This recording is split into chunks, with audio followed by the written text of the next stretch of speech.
I'd go to these Klan rallies that have a 20 or 30-foot cross, wooden cross, two beams tied together, wrapped in burlap. The burlap was soaked in what they call Klan cologne, otherwise known as diesel fuel or kerosene.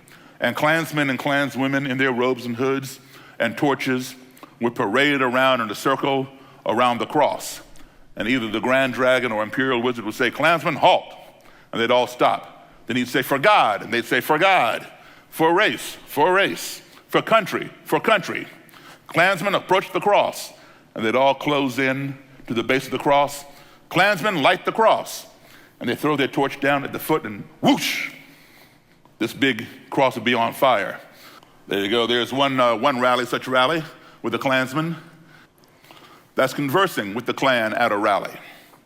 And there's a rally with the cross on fire. Now, they would give speeches, I would take more notes, and try to absorb and try to understand, not that I'm believing in what they're preaching, but I'm trying to learn and understand what is the impetus for it. So, after a while, CNN got wind of this and wanted to do a story on me. They knew me as a musician. They knew who Mr. Kelly was as a Klan leader. So they followed me to a rally. First, they came to my gig on Friday night to show what I really do. And then Saturday morning, they followed me to a Klan rally 2 hours from my house. And they said to me, "Do you think Mr. Kelly will even talk to us?" I said, "I will do better than that. When this rally is over, I will get Mr. Kelly, the Imperial Wizard of the Klan, to come to my house and you can interview the Klan leader inside a black man's house." They said, "Oh, okay." So they filmed the rally, and when the rally was over, I spoke with Roger Kelly, told him what was going on, and he agreed. He drove without his bodyguard 2 hours out of his way, sat in my basement, and interviewed with CNN. And this clip was shown every hour for 24 hours all over the world. I'm going to show it to you right now, and I want you to pay particular attention to what Mr. Kelly says. He says that even though he and I would do different things together, it did not change his views on the Klan, because his views on the Klan had been cemented in his mind for years. Then he goes on to say how he believes in separation of the races, because he finds that to be in the best interests of all races. But listen to what he says about respect towards the end of the clip. Please show the clip. Davis is one of the few African Americans you will ever find attending a KKK rally. More than attending, he is welcome. I got more respect for that black man than I do you white niggers out there. It's been a tough day for the Klan. Their Maryland rally found many local residents rejecting the message of white separatism. After it's over, Daryl Davis hangs around backstage with his friend, Klan wizard Roger Kelly. It's not unusual for blacks and whites to be friends, but it is unusual to find a black man and a Klan leader chatting pleasantly over an orange soda after a Klan rally. The relationship started over a book Davis was writing. His secretary set up an interview with Roger Kelly, but didn't tell him Davis was black.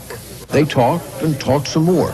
Davis learning about the Klan, Kelly learning about Davis. We get to know one another and we do different things, it hasn't changed my views about the Klan, because my views on the Klan's been pretty much cemented in my mind for years. Kelly and his Klan friends go to hear Davis and his band.